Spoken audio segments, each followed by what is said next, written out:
Sometimes, we go through phases in life where we feel like we have no one around us, no friends, no companions, nobody to turn to for a simple conversation. For a woman, this can be particularly heavy. Society places great emphasis on social circles, friendships, and networks, and when that is missing, the feeling of being left out or even unwanted can settle deep within the heart. But my beloved sister in Islam, do not let that make you think any less of yourself. In fact, it may be that this loneliness is not a punishment, but a hidden gift from Allah. In Islam, solitude is not something to be ashamed of. It is not a sign of weakness, nor is it a curse. Rather, it can be a sacred opportunity, a time where you can rediscover yourself, and more importantly, reconnect with your Creator in a deeper way. You see, when you don't have distractions around you, when there are no conflicting opinions, no comparisons, no judgments, you begin to hear the voice of your soul. You begin to recognize what truly matters. Take a moment and think about the people around us. Many people have crowds of friends, but still feel empty inside. Many have followers on social media, but they go to sleep with anxiety and tears. True peace does not come from being surrounded by people. It comes from being connected to Allah. And sometimes, Allah removes the people from our lives so we can finally pay attention to Him. When you find yourself alone, do not think you are abandoned. In fact, this may be the time when Allah is inviting you to His special company. The Prophet Muhammad used to seek solitude in the cave of Hira before prophethood. He would spend nights in reflection, away from the chaos of society. And it was during that solitude that the revelation came. That sacred moment, the beginning of the Quran, didn't happen in a crowd. It happened when the heart was ready, in the stillness, in the silence. Solitude can help a woman recognize her worth, not in the eyes of people, but in the sight of Allah. You are not defined by how many friends you have, or how many people call you on your birthday. You are defined by your connection with your Lord, by the purity of your intentions, by the strength of your character, and by the sincerity of your actions. This time of solitude can be a time of building, not breaking. Use it to draw nearer to the Quran. You will find it speaks directly to your heart. You will find verses that remind you, do not grieve. Indeed, Allah is with us. Surah At-Tawbah 9:40. When the Prophet was in the cave with Abu Bakr, R.A. surrounded by enemies, that was a moment where fear could have taken over. But what did the Prophet say? Do not be sad. Allah is with us. This statement is enough for any believer. Allah is with you. What more do you need? Take this time to learn, to grow, to pour your energy into becoming the woman you want to be. Wake up for tahajjud. Whisper your pain to Allah. Read His book, not just for reward, but for healing. Start journaling your thoughts, your goals, your du'as. You will look back one day and realize that this time of loneliness was actually your time of rebirth. You were not alone. You were just in the arms of divine protection. Also remember that just because you don't have friends now, doesn't mean it will stay that way. Life is constantly changing. Allah may be protecting you from people who would harm your peace or shake your faith. And when the time is right, He will send those who match your values, who uplift your iman, and who remind you of Jannah. Until then, be patient and trust that Allah is enough. My sister, the woman who walks alone with Allah is stronger than the one who walks with a crowd without direction. So hold your head high, smile, even in solitude, and know that this phase of your life, though it may feel lonely, is part of your journey to becoming closer to the one who never leaves. When we think of women who went through immense trials yet remained steadfast, one of the greatest examples in the Quran is Maryam, peace be upon her. Her story is one of solitude, strength, and complete reliance upon Allah. For any woman who feels isolated or without friends, her life is a powerful reminder that being alone does not mean being abandoned. In fact, sometimes being alone is exactly when Allah honors you the most. Maryam was chosen by Allah above all the women of the world, The Quran says, "And when the angel said, 'O Mary, indeed Allah has chosen you and purified you, and chosen you above the women of the worlds,'" Surah Al-Imran 342, this was not just an honor, it was a divine appointment. But with this honor came tests that she had to face largely on her own. And it is through these tests that we learn how solitude, when embraced with faith, can become a path to elevation in the sight of Allah. Maryam was raised in a life of worship. Even as a young girl, she dedicated herself to the worship of Allah in the sanctuary, far from distractions. Imagine that. A young woman, secluded, devoting herself to her Lord, while other girls her age might have been engaged in worldly affairs. She wasn't surrounded by a large group of companions. She wasn't the center of social circles, but she was at peace in the company of Allah. Then came her greatest trial, when she conceived Isa, without any man touching her. This was a miracle, but also a test of patience and dignity. She withdrew even further from the people during this time, alone, young, pregnant, and bearing the weight of a divine miracle. Who would understand her? Who would support her? No one. And yet, she didn't run to people, she ran to Allah. In Surah Maryam, Allah describes how she retreated to a remote place. When labor began, she was under a palm tree, overwhelmed and in pain. She cried out, "Oh, I wish I had died before this and was in oblivion, forgotten." Surah Maryam 19:23. Even the strongest feel weak sometimes, even the most righteous have moments of fear and distress. But what happened next? Allah comforted her directly. He provided for her fresh dates from the tree and a stream of water. He reassured her heart. This is what happens when a believer, even in isolation, keeps their faith firm. Allah takes care of them in ways no human being can. So when you, as a woman, feel like no one understands you or that you are going through something completely alone, remember Maryam. Remember that some of the most beautiful souls in Islamic history were shaped in solitude. Their strength came not from having a crowd behind them, but from having Allah beside them. Maryam didn't spend her time wishing she had more friends. She spent her time in worship, in dhikr, and in submission. And through that, Allah gave her strength, honor, and a legacy that will last until the end of time. Her story is not about weakness, it's about power, quiet power, the kind that comes from trusting Allah even when the world doesn't make sense. So if you find yourself without friends, know that you are not less than anyone else. You are not forgotten. Allah knows your name. Allah sees your tears. Allah hears the prayers you don't even have the words for. And if He could bring comfort to Maryam under the shade of a palm tree all alone, He can surely bring peace to your heart too. Take this time to turn inward. Seek knowledge. Build your connection with the Quran. Strengthen your character. Don't worry about being seen by people. Worry about being seen by Allah, because that is the true measure of success. Maryam didn't seek fame or attention. She simply submitted to the will of her Lord, and through that she earned eternal honor. And always remember, Allah only tests those He loves. Solitude can be a space for transformation, for healing, for reconnecting with your true self, away from the noise of the world. If Allah chose Maryam to go through solitude and difficulty and raised her rank so high, then maybe, just maybe, your loneliness right now is not a curse, but a calling. A calling to rise, a calling to trust, a calling to grow closer to the one who never leaves. In today's world, the word friendship is used loosely. We call many people our friends, school friends, work friends, online friends, but how many of them are actually good for our hearts, our character, and most importantly, our faith?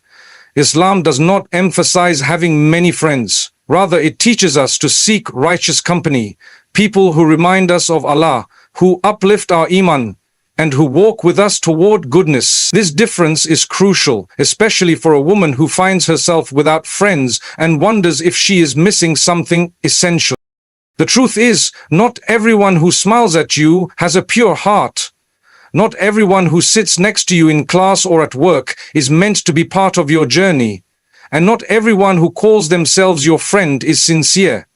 This is why the Prophet Muhammad warned us about the influence of companionship. He said, "A person is upon the religion of his close friend, so let one of you look at whom he befriends."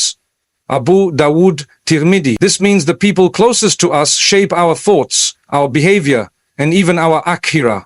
If you are not surrounded by righteous people, maybe that is Allah's mercy protecting you from harm that you cannot see right now. Many women find themselves feeling lonely because they don't fit in with the crowd. They may dress modestly when others do not. They may avoid gossip, stay away from backbiting, and be serious about their deen, while others are lost in the trends of this dunya. But remember, the one who holds firm to their faith in a time of trials is beloved to Allah. The Prophet described the end of times as a period when holding on to the religion will be like holding on to hot coal. So if you're finding it hard to connect with others because of your values, don't feel down. It means your priorities are aligned with Allah, and that is a sign of strength, not weakness. Sometimes, a woman may find herself surrounded by people who drain her energy, make her question her self-worth, or lead her towards sinful habits.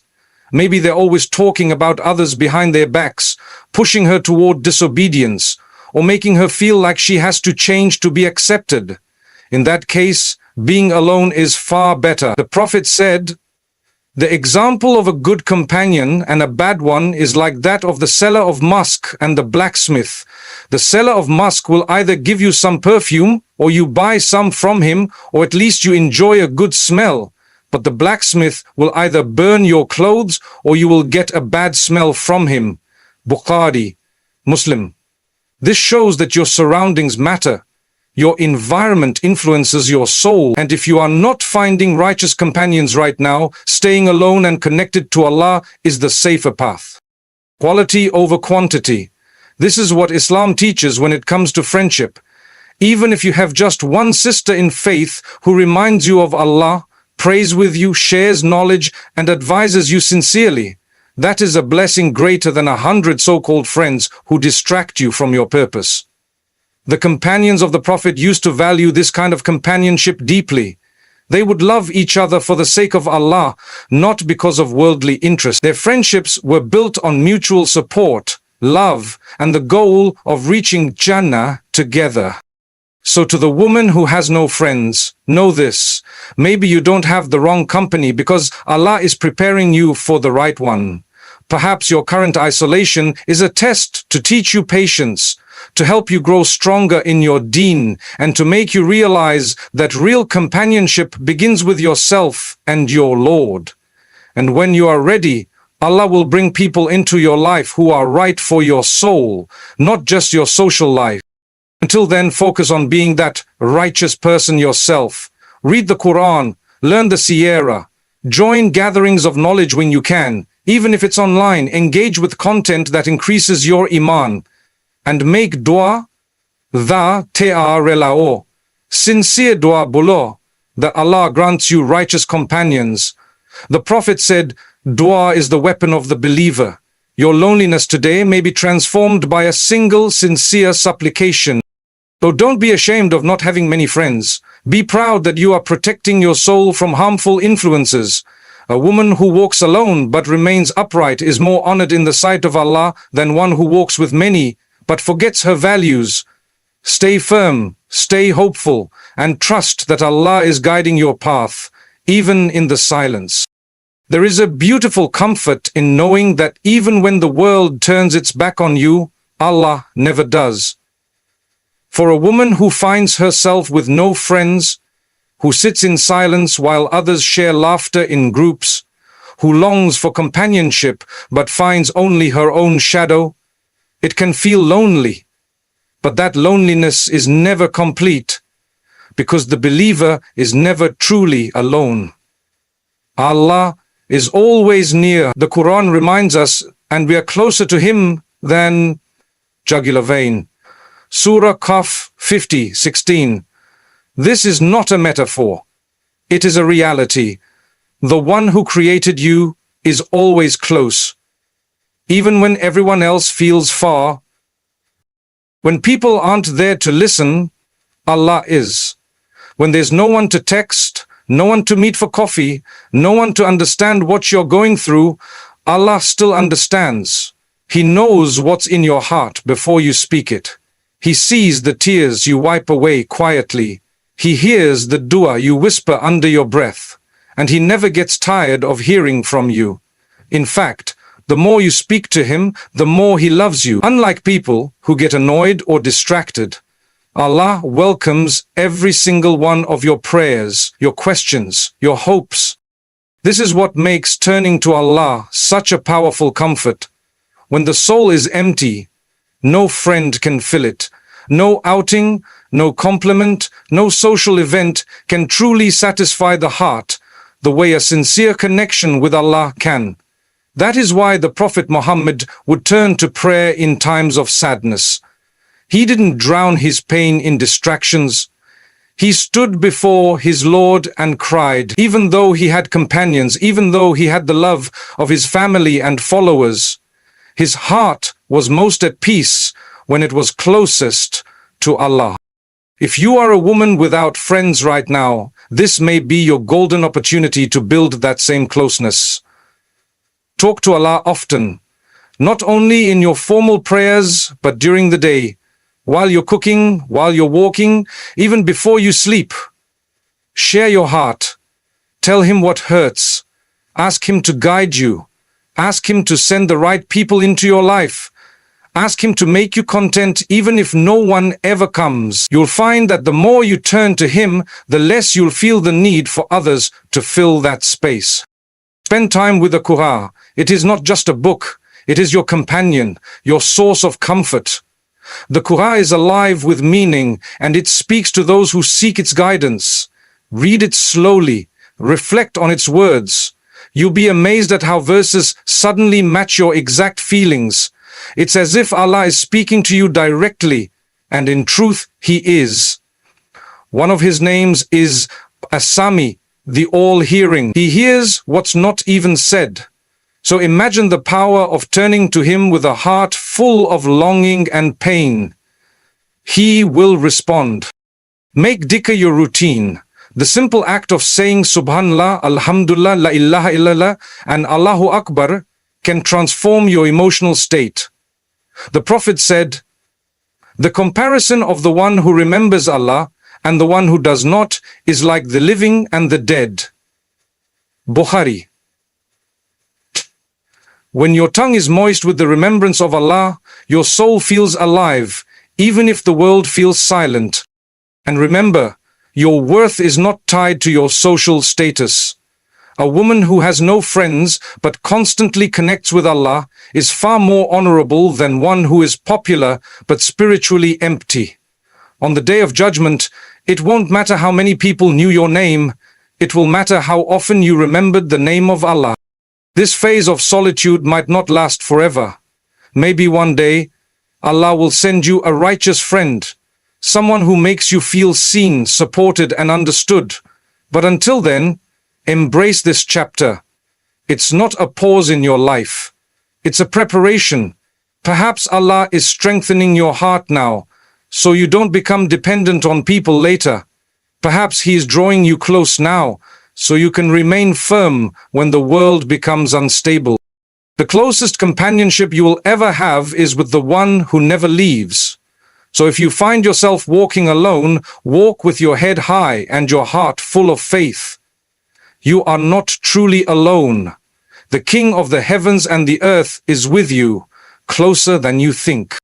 In a world where value is often measured by social approval, the number of friends one has, likes on a post, or invitations to gatherings, it's easy to feel unworthy when you're not surrounded by people.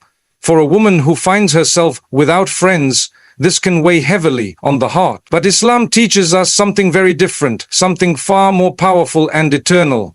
Your worth is not defined by how many people know you, but by how well Allah knows you and how sincere your heart is toward Him. It is human nature to want connection, to feel seen and appreciated. But when this desire becomes tied to people's opinions, we lose sight of the most important connection, the one with our Creator. Allah does not look at your social circle, your clothes, your wealth, or your popularity.